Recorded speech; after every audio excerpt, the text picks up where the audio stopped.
Moi, je suis Dominique Giquel.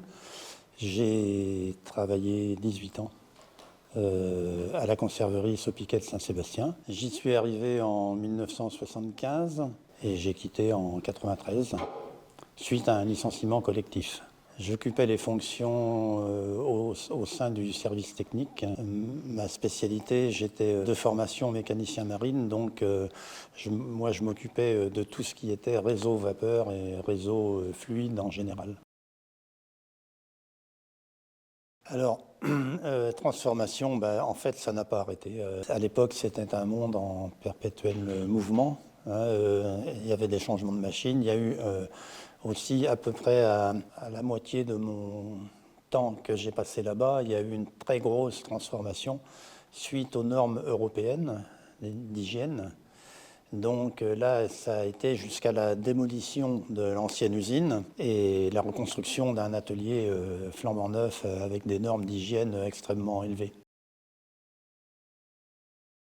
À l'époque, rituellement, il y avait toujours des petits mouvements sociaux avant les revendications de salaire. Il fallait marquer un petit peu le coup, sinon, bon, c'était pas forcément des journées de grève, hein, ça pouvait être des débrayages de 2 heures. En janvier 89, où on a vraiment stoppé l'usine. Et là, il y avait quand même une raison, il y avait une raison assez forte à l'origine, c'est qu'en 83, il y a eu la désindexation des salaires par rapport à l'inflation. On parle beaucoup d'inflation aujourd'hui, mais à l'époque, elle était très forte. En 82, je crois que l'inflation était encore de 12%.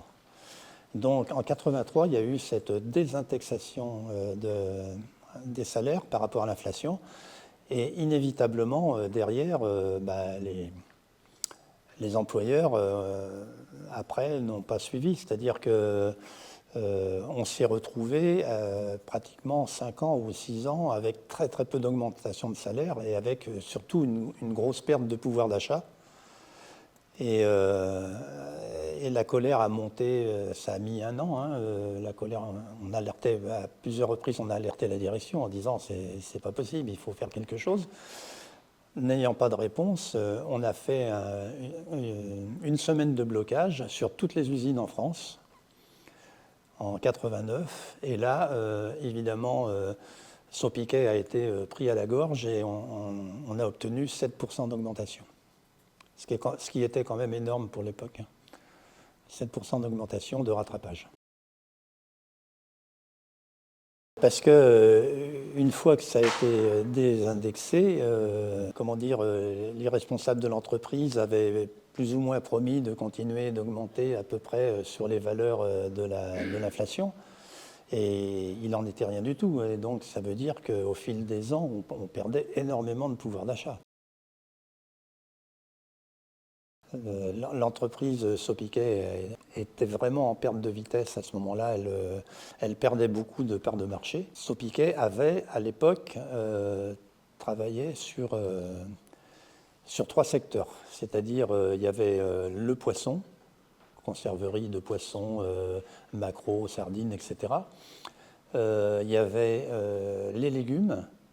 Ça, c'était la branche casse-grain, donc c'était les légumes, toutes sortes de légumes. Et il y avait les plats cuisinés. Et nous, à Saint-Sébastien, on était plats cuisinés.